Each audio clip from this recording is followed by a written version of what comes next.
This episode is brought to you by Essentia. A better you starts with better hydration. Essentia is on a mission to inspire people to do what matters most. Their proprietary ionization process transforms water from any source into ionized alkaline water, providing water that's 99.9% pure with a pH of 9.5 or higher. Essentia overachieving H2O, the #1 ionized alkaline water. Shop now.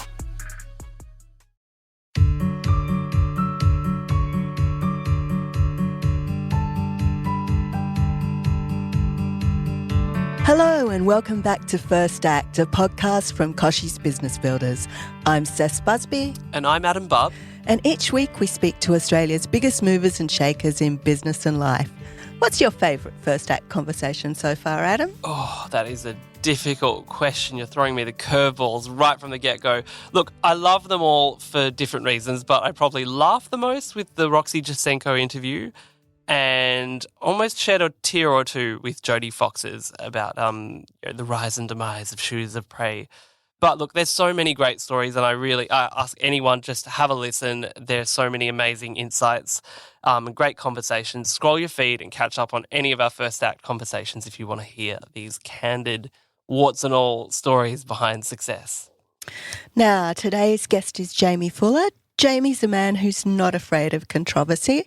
He's an outspoken advocate for equality in sports, has spoken out on doping and corruption, and is a champion for human rights. He was the founder of sports compression clothing brand Skins, which he took from strength to strength for many years before everything went a little bit pear-shaped. And he's made plenty of mistakes in his entrepreneurial journey, but he always seems to find a learning from the experience. And I'm so happy he's joined us to share his First Act story today. Welcome, Jaimie. Thanks, Cess, and hi, Adam. Jaimie, thank you so much for joining us. Now, we always start with our First Act icebreaker. Just a random question to get things moving. Your icebreaker for today is, if every single sport was outlawed and we could only keep one to play and watch, what would you choose? Okay. It's cricket. Oh, really? It's got to be cricket, and it's got to be cricket because I think cricket's the closest thing that I see as a metaphor for life. It's underpinned, and you could probably say golf as well, but for me, it's underpinned by a set of values that sort of represent that notion that depending on however you play cricket is how you do life. So did you come from a sporty family? Did sports play much of a role in your life growing up? Yes and no. Yes, like an absolute shit athlete. But so never any question of playing at a serious level. And if you read my biography, I think the first line says something like, my passion in sport is inversely proportional to my ability. So as crap as I was, it was such a great time and had so much fun and enjoyed the team camaraderie and connection as much as anything. But it taught me that you don't have to play at a high level to really deeply and be passionate about what you're doing. So what's your first sporting memory then? Probably playing rugby at St Ives Rugby Club. St Ives, that's where I grew up too. Did you? You poor bugger. You don't sound very South African, Adam. Actually, I come from a South African family, but I lost my accent because I came here when I was a child. Anyway, there you go. I pulled out the South African accent for this podcast. You know, my job is done. Yeah. So that a bit. So you mentioned in your biography about your talent and or lack thereof. So when was it that you realised you were better off the field than on the field? Well, I don't think there was any question of realising I was better off the field. It was always just recognising that I was always crap on the field. And I sort of lucked into the sports business game, and that was early 2000, sort of 2002. And even then, that was just a bit of a toe in the water. And very quickly sort of came to realise that I loved the industry, and I particularly when working with not just elite athletes but elite coaches, and realised then that this was something fairly special. And what also became very clear to me quite quickly was the impact that sport has in all our lives and the power that it has to do things within the community and to do things for people. What would you say has been your driving purpose throughout your career journey, your North Star, and how has that changed or evolved? Yeah, Adam, I think the one key word for me is fairness. And fairness in particular represented by social justice. So, and these are issues that extend well beyond sport, of course. We're seeing now in the political sphere the concept of fairness coming to the fore over the last recent period. It's always been, don't get me wrong, there's always been an undertone of it, of a necessity of fairness. But I think now with the change of government here and with the mood that's going on in the electorate, there's now a bit of a demand for that change from the old style of politics to new. And that's also reflected in sport and how sport's played. So when I look back in my previous life with Skins, that was a journey and a brand that was underpinned by how we would phrase it. It was fueling the true spirit of competition. It was how do you get that notion of fairness into sport, which meant that you could celebrate all wonderful acts of sportsmanship and all the great things that we see in sport. But likewise, you've got to condemn the shit and the corruption and the cheating and the doping. And so that's a theme that runs not just through sport, but also runs through life. Again, touching back on that political theme, we want to see an element of fairness where this ongoing chasm that's being created between the rich and the poor, this ever deepening gap, needs to be reduced. And I think that comes back to fairness. It's interesting because you talk about fairness and you're a very vocal advocate for diversity and fairness in sport, and yet you didn't go into that as your main career. You decided instead to create a business. You had Skins, this tech fashion brand in a way, like the best activewear any athlete could ever wear. What was the aha moment for you to create Skins?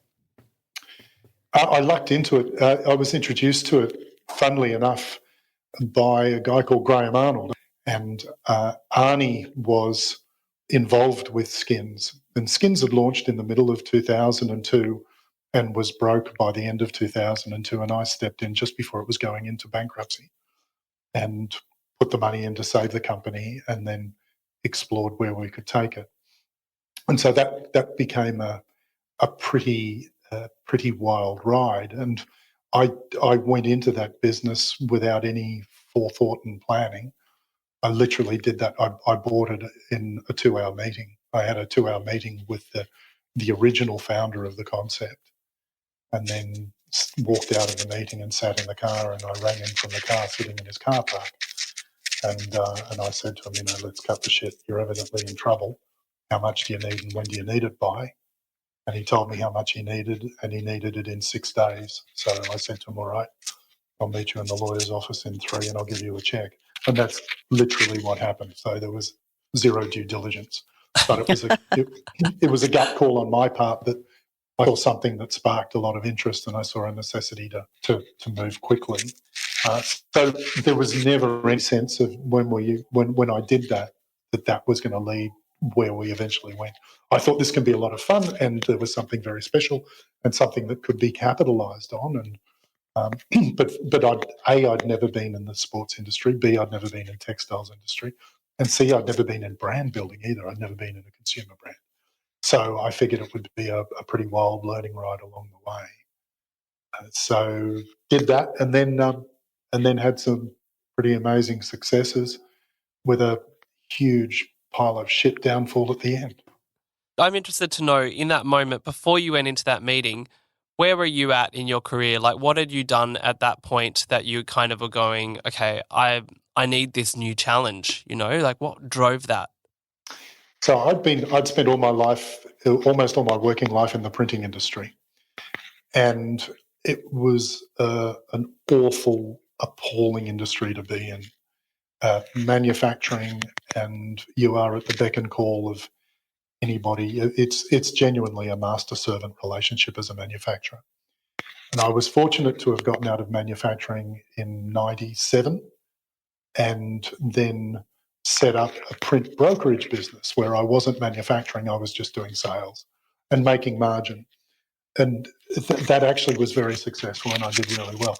But as much as it was successful and I was making a lot of money, I hated it. And so when the opportunity came around to acquire this company, which wasn't Skins at that stage, it was called Compression Garment Technologies, when the opportunity came around to acquire that, I was more than happy to walk away from making all the money that I was making in the other life and do something that I wanted to do. And I'd also built up a bit of a bank that enabled me to be able to do that, so I was fortunate in that regard. But it was a passion play out, and more than I'm going to do this for the cash. Having said that, obviously, the objective and the goal was to build it up and make it successful, and eventually, sell it off or list it or whatever. But that wasn't the primary purpose. Can you pinpoint an exact moment where the brand just exploded and what you did to get the brand on everyone's lips and hips? Yeah, look, it is actually this. I think this is a really interesting part of the story, and I can tell you exactly. It was at the end of coming towards the end of 2004, and we literally had to grind out every single point of distribution because we took to market a pair of tights that were retailing for $140 in an unknown brand against brands like Nike, Adi, Reebok, Puma that were selling at $60, $70 for a pair of running tights. And so to get retailers to carry our product was a sweat and a grind. And at the end of 2004, we just happened to luck on a notion of a television campaign. And I remember sitting down with my head of sales and saying to him, if you can show me a pathway to get to distribution in 200 retail doors, I'll put $1 million on the table and do a TV campaign. Wow. And we did that. And then in 2005, it was July 05, we did the TV campaign, which was around the theme of we don't pay sports stars to wear our products, they pay us, which was rooted in truth because we were selling to all the elite athletes and teams and organisations, not just in Australia, but in the UK. We did that, and the campaign just exploded. Now, at that stage, I was pretty naive in terms of financial management, and I didn't have a budget. I didn't run on budgets. I didn't produce a budget. I wasn't even doing monthly accounts. I had a financial controller. And at the end of 6 months, so that was the middle of 05, at the end of 05, I said to my financial controller, I really want to know at the end of December how much we've made. I'm keen to find out what it was because demand had gone through the roof and awareness was flying and we were getting great distribution, and retailers who had knocked us back were suddenly knocking on our doors saying, please, can I carry your product? And I'll tell you what it was. It was the 10th of January. He came to me and showed me that we had lost $250,000 in that 6 months, and it absolutely gutted me. And I thought, oh, fuck. We've exploded in sales and we've lost money. Does that mean when we double sales, we're going to lose $500,000? And I got all the staff together. I say all the staff, there were 6 or 7 of us. I got 7 people together and I said, look, this is the situation. And what really worried me, and our overheads were running at about $100,000 a month. And the previous January, we turned over $17,000. And so I thought, Jesus, this is a disaster. I'm waiting. What have I done? And I got everybody together and I said, guys, look, this is the situation. We're going to give it until, I think I said we'll give it until the middle of March to turn this around. And if we haven't done that, I'm basically going to fire everybody except for the person that raises and collects the invoices and collects the debtors. And the person that picks and packs the product and ships them. So we have to turn it around. But particularly, as I say, having turned over $17,000 the previous January. Well, at the end of January, we turned over $350,000 and we made our first profit. So on probably the 8th of February, we were running an ad in trade publications in the UK looking for a general manager. And at the end of February, my head of commercial and I were in London taking interviews. I mean, literally, it went from it looks like we're going to have to fire everybody and put it on life support through to now let's open an office in the UK. Now, you mentioned that slogan, which was a great slogan, by the way, but it also got you into some hot water because down the track, you kind of were having athletes doing endorsements for you that you had paid, and then the ads were still running saying you don't pay people. Then the ACCC got involved. Like, can you say what happened? How did that get off track like that? How was no one going, hang on a sec, we'd better pull those ads, it's not true anymore? And absolutely, and that comment was made beforehand, and we ran that ad because initially we ran the ad.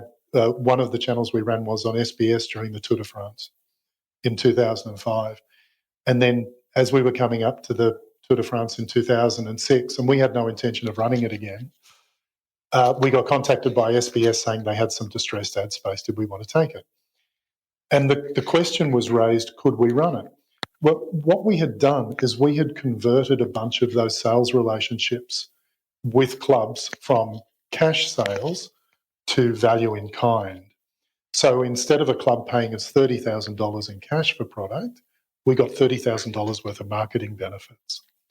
As well as that, we had a separate relationship with Melbourne Demons, the AFL club, where we purchased, I think from memory, $150,000 worth of ground signage that was separate to the nature of our relationship with them. And so I took the call and said, yeah, absolutely. We, hand on heart, we can still say we don't pay sports stars to wear our products, they pay us. And that was a mistake. That was the first mistake. The biggest mistake I made was how we managed that process, because when we were approached by ACCC, instead of saying, oops, sorry, we fucked up, we'll pay a fine and we'll do whatever to apologise, explain the circumstances and the context and why we've done it. I was given some advice to say I should fight it, and I fought it, and it cost me several $1 million. It was a really, really, really dumb thing to do. What would you say was the biggest learning you kind of made from such a kind of public misstep? Was simply that, put your hand up early, accept responsibility, open your mind, because I was very closed-minded at that stage. I was adamant. I was adamant that we were in the right because we were selling. And when I say that we'd converted some transactions, so if we had 100 sales to elite clubs and institutions, we would have converted about 8 of them to sponsorship partnerships. So there's still 92. There still would have been 92 that were cutting checks and paying us money, but it didn't. It didn't occur to me that it just takes one. It just takes one that then basically ruins that claim and that statement. And it was a harsh learning curve, but a necessary one. And in the harsh light of day, I'm actually glad that we went through it, because, like I said, what we should have put the hand up and said, sorry, we cocked up. There was some context around it, but it's no excuse. We'll pay the fine and move on. And I reckon the fine would have been $50,000, but instead it ended up costing, I think, somewhere in the vicinity of, including because I had to reimburse my private equity partner, which is another massive fuck up. But including that, it probably cost us $2.5 million. Oh my God. And who was that legal team? Don't say, but my God. I'd be furious with them for that original advice where they said, oh no, you'll be fine, you can fight that. And look, and don't get me wrong, it's not that black and white, because I was quite adamant of our position as well at the time. So, at the end of the day, it's not their fault, it's my fault. But yeah, they certainly didn't sit me down and say, Jaimie, you're in real trouble here. Take our advice, do it this way. That didn't come. But anyway, you live and learn. We'll hear more about Jaimie's skins journey and his new business EO after this short break. When was the last time I took a road trip? How many national parks could I hit in 2 weeks? What about hotels? Wait, hey, Erica, how much am I spending on travel? When your questions about life turn into questions about money, there's Erica, the virtual financial assistant to help you spend, save, and plan smarter. Only from Bank of America. What would you like the power to do? Erica is only available in the English language. You must download the latest version of the mobile banking app, only available on select mobile devices. Your chat may be recorded and monitored for quality assurance. Message and data rates and additional terms may apply. Bank of America N.A., member FDIC. We're back on First Act with Jaimie Fuller. Jaimie, as we touched on, you've been very vocal on issues like doping in sport, homophobia and corruption in cycling, rugby, soccer. Skins famously declared itself the first ever official non-sponsor for FIFA to protest its treatment of World Cup migrant workers. When you take a stand like that, how conscious are you of what it might mean for business? Do you mean in a positive or a negative sense, Adam? That is why my question's open. Okay. Because I think generally nowadays it's a very positive thing to be taking this. I think brands are really, really respected. But there was a time where there would be a lot of fear. And I think there's probably a few moments. There's probably some brands now that are still a bit fearful to be values-based, to really take a big stand. Oh, sure. And look, we did this back in 2012 was the first action. Mm. So in those days, no one did it. And we did it initially, it was in the wake of the Lance Armstrong scandal. Mm. And the reason we did it was because after the what they call the reasoned decision, which was the paper that supported Armstrong's banning from US anti-doping, after that was published, it was very clear. It was absolute black and white. And I thought that we were going to see a whole bunch of cycling sponsors come out and cycling industry come out and condemn not just what had happened with Lance, but what was going on with the UCI, the global governing body. And 3 weeks after absolute silence, I thought, this is fucking crazy. I mean, someone's got to do it. And I thought, well, it might as well be me.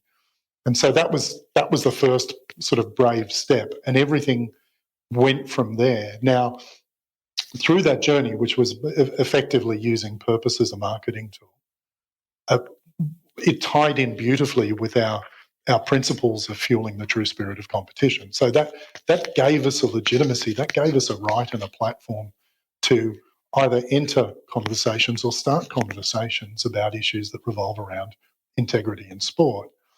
And so it was that was my key aha moment, was when we phrased fueling the true spirit of competition as underpinning our DNA and values.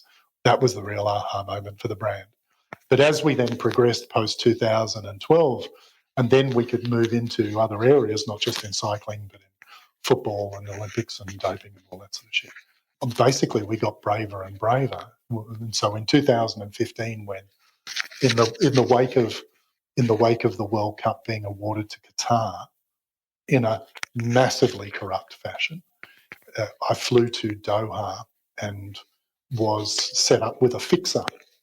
And the fixer facilitated me to have access to labour camps, because if you know anything about Qatar, they've got a population of something like 2.3 million.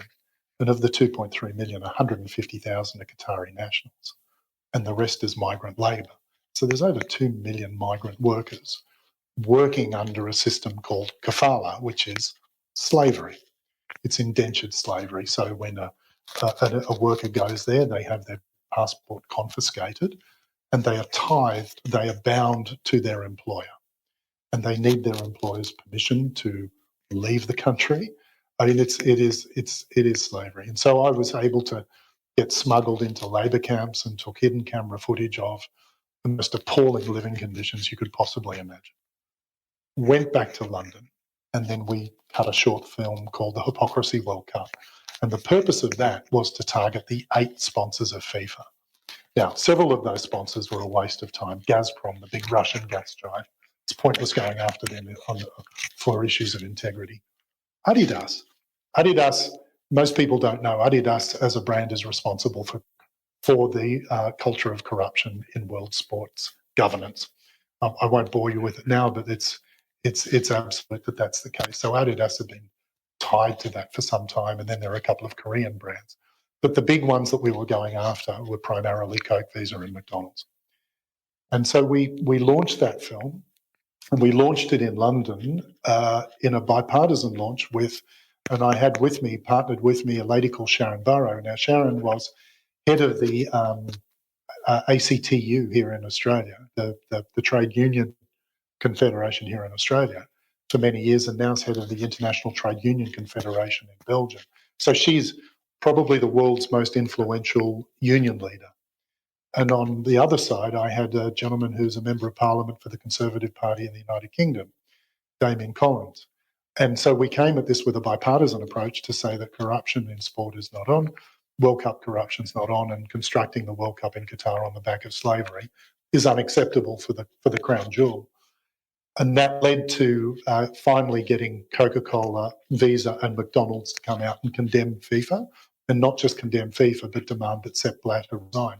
Now, until that point, that had never happened before, and Sepp Blatter resigned as president of FIFA. So that was a major moment, because we did that by shaming them into coming out and making an appropriate statement, whereas previously there was a cookie-cutter approach from all brands, which was, but this is what we stand for, and we expect the entities that we sponsor to believe in the same thing.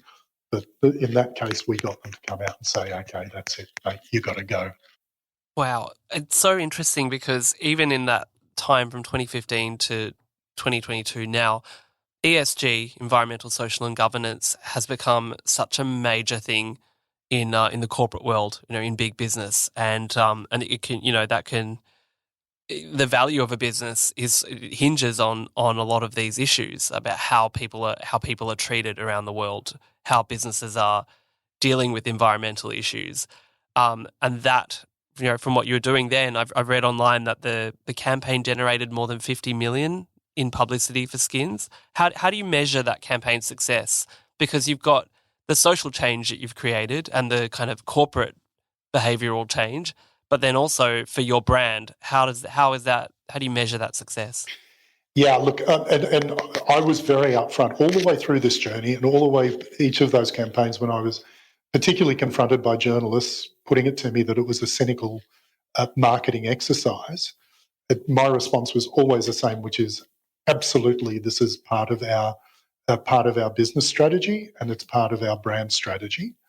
Because if you're spending X amount of dollars in marketing budget, if you can split that and divert some of that into social campaigns such as these, which are doing good, then my objective was to drastically reduce the amount of what I call the really boring marketing cookie cutter shit, and increase the purpose marketing. Because if we can show a connection between that and brand building, awareness, education, and subsequently sales, then what we wanted to do was to be a bit of a template and a bit of a pathfinder for other companies to be less conservative and say, we can do this too, to be able to put a greater level of accountability. And whether we're talking about people running FIFA or the NRL or frankly politicians, it doesn't matter. This is our money. I mean, sports rorts or car parks, this is our money. This is taxpayer funds that's being diverted to benefit these politicians. And in FIFA's case, this Sepp Blatter was employed by FIFA, and FIFA's not owned by the people that work at FIFA. It's not even owned by the heads of the 211 member federations. It's owned by you and me. This is our sport, and that's our entity. And to have someone like Sepp Blatter or the president of FIFA having a secret package salary and us not being able to ask the question or get an answer as to how much they're being paid, that's just wrong. Not to mention the fact that in Switzerland it operates under a charity status. And the idea that you can have an entity operating under a charity status for tax purposes that doesn't have to disclose that sort of stuff, yet can operate in such a corrupt manner that even the Department of Justice in the United States classified them as a RICO entity. Talked about corruption. I mean, these are words associated with the mafia. And that's the pitch that I made to Visa, which is, how can you, as a sponsor of FIFA, sit back and be satisfied that they're lumped in with the mafia as a RICO entity by the Department of Justice? You guys have to do something here, not just mouth platitudes. So I was getting back to your point, Adam. I was very clear that the objective was always to build the brand and gain a commercial benefit from doing this. But at the same time, if we can also hold these people to account and get better levels of governance and better qualities of governance, then it's a win-win for everybody. How we measure it, I don't know. I mean, you could go the media monitoring route, and that's where that $50 million came from. But that's not, that it's hard to do a direct correlation with, what did your sales go up by? Yeah. Well, one of the other things that you've done, and I think we've talked a bit more on the global scale, but if we talk more locally in Australia, you helped establish the Rainbow Round of Sport with a number of major sporting codes to help boot out homophobia. That was 2016. Where are we sitting now? The issue hasn't just gone away because of the marriage equality vote. Josh Cavallo was the first openly gay Australian football player. I mean, there are still so few out and proud players. Where do you see this? Where do you see where we're at now as far as homophobia in sport goes? Yeah, and look, and obviously the levels of homosexuality in sport are significant. They're there. There's no question. It's not like it doesn't exist, but there's still this massive fear, and it's crazy. It's loopy. I mean, put it in context. What did we see a few years ago? I think who it was. It was an Australian cricketer. I think it would have been Aaron Finch, who tweeted a photo of he was out to dinner with his business partner and his mother, I think. And he put on the tweet, I'm having dinner with my partner and my mother. And people thought that he was coming out. And he was inundated with a massive amount of positive messages and love and support.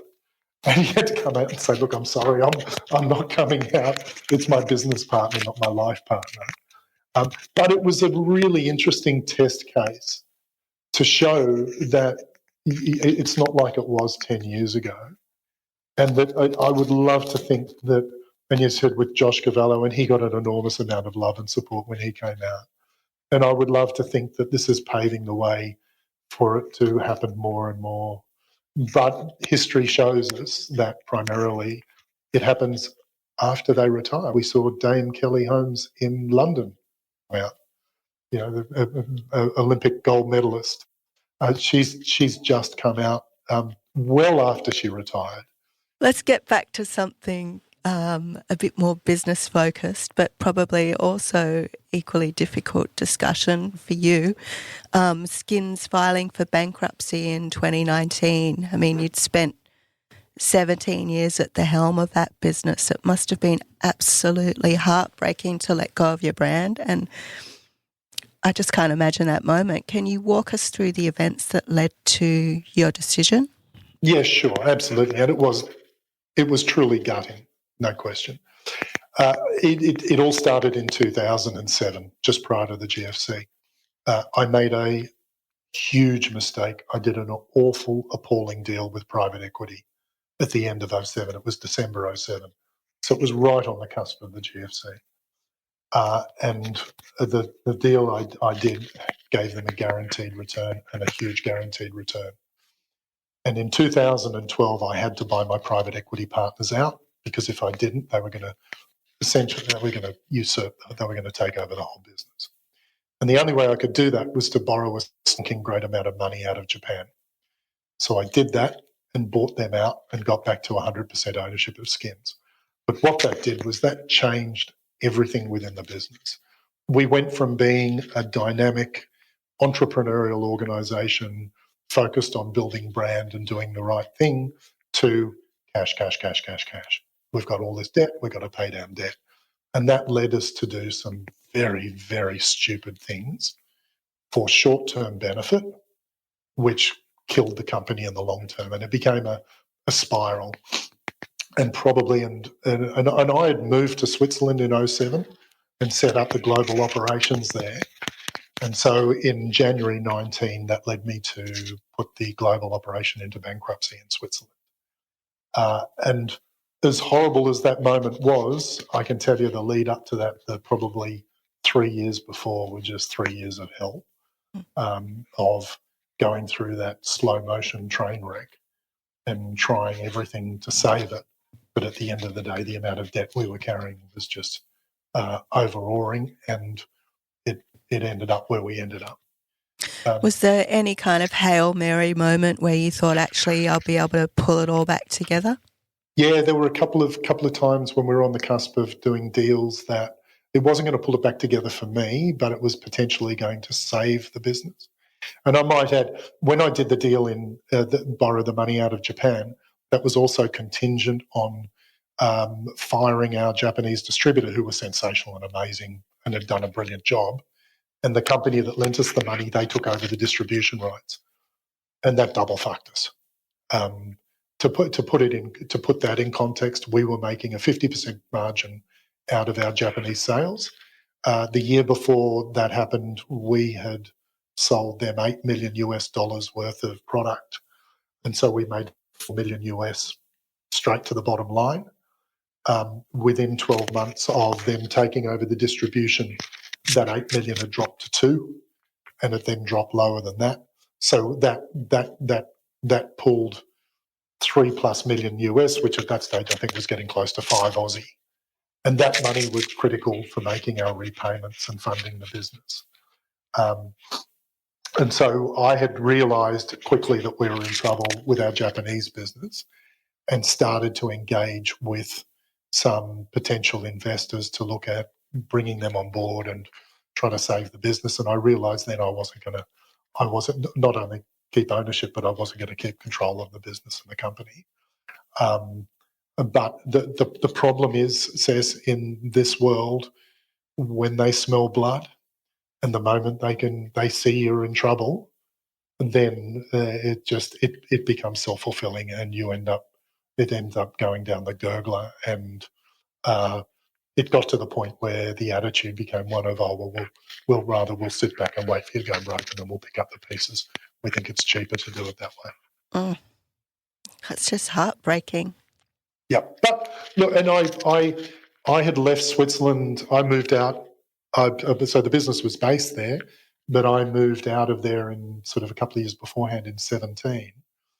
And when the shit hit the fan, I was in a little Airbnb in a cottage in up in the Leicestershire in the north of England, or the Midlands of England.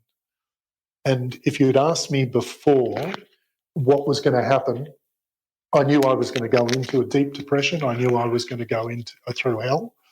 And I would have predicted that would have lasted anything from 3 to 6 months. And my wife and kids were back in Australia. They'd come back. So I was on my own in this cottage on this farm, going through this shit. And like I say, I knew it was going to be 3 to 6 months of pure agony and hell. It was 11 days. And on the 12th day, I had a conversation with myself where I spoke to myself as if I was giving advice to somebody else in my shoes. And miraculously, this fog lifted and everything became clear. And it was like a switch was flicked. It was unbelievable. And suddenly I had clarity. Suddenly I looked at things in context, because you get so wound up in yourself. You get so caught up in your own problems. I then realised that, you know what, compared to what everybody else in life goes through, this is nothing. And that changed everything for me. That's such a powerful mindset switch, that, and it sort of happens for a lot of people when you hit some sort of rock bottom or you hit some low, that you find some sort of clarity and you come through it. That must have been, obviously you have a new venture, EO, and you've probably come out of that, that skins experience with this new clarity and this new sense of purpose. How tell us about EO and what that's about. Yeah, I mean, look, Skins was a great idea and a great concept, but frankly, it was a one-trick pony. It was a pair of tights with the technology. Today, it's 20 years old, and nothing new has happened. And frankly, I don't think anything new will happen with it.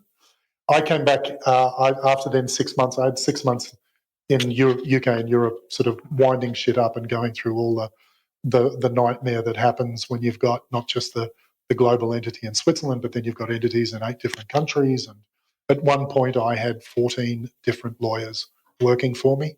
So I had to go through all that rubbish. And then I came back here and I started thinking I wanted to do something in the elite sports space. And I was developing a nifty little idea around ankle injuries and prevention thereof. And in early 2020, the following year in January, I was introduced to a chap who was chief scientist at New South Wales Institute of Sport, a guy called Dr. Kenneth Graham. And I was introduced to Kenneth to pick his brains about my little ankle idea. And very quickly, I realised that Kenneth, by virtue of the fact that he'd been operating for a quarter of a century at the very forefront of elite athlete performance from a sports science perspective, i.e., he knows exactly what moves the needle for elite athletes, coupled with a deep passion for research. And still today, he sits on the research review committee at the Australian Institute of Sport, along with a clear understanding of emerging technologies. When you put those three factors together, you can conceive devices and products that can not only help elite athletes perform better, but then can be marketed and sold to people that are very serious about what they do in sport. So just to wrap up, because I think we've covered so much ground in our chat today. To wrap up, what are you most excited for looking forward? Obviously you've got EO and that's going to be rolling out. What are you most excited about going forward with that brand? So the first step is creating the base and the platform and having products getting commercial and in the marketplace and building the brand and creating brand awareness. But the thing that really turns me on is then using that brand platform as the platform to go back and do the sorts of things I was doing before around athlete advocacy and duty of care, because all the products that we create are underpinned by a vision of duty of care. So it's about helping athletes not just perform better, but last longer. How do we minimize the need for needles? How do we minimize the number of concussions or reduce the consequences and the impact of those concussions so that you don't have those problems later in life? So it's about athlete advocacy and doing what we can to give them a better life. Jaimie Fuller, such a pleasure to chat with you on today's First Act. Now head to eolab.com for more info on Jaimie's latest venture, and don't forget to give this podcast a 5-star review if you've enjoyed the chat. Thanks for listening, and join us next week for another fantastic First Act conversation. Thanks, Jaimie.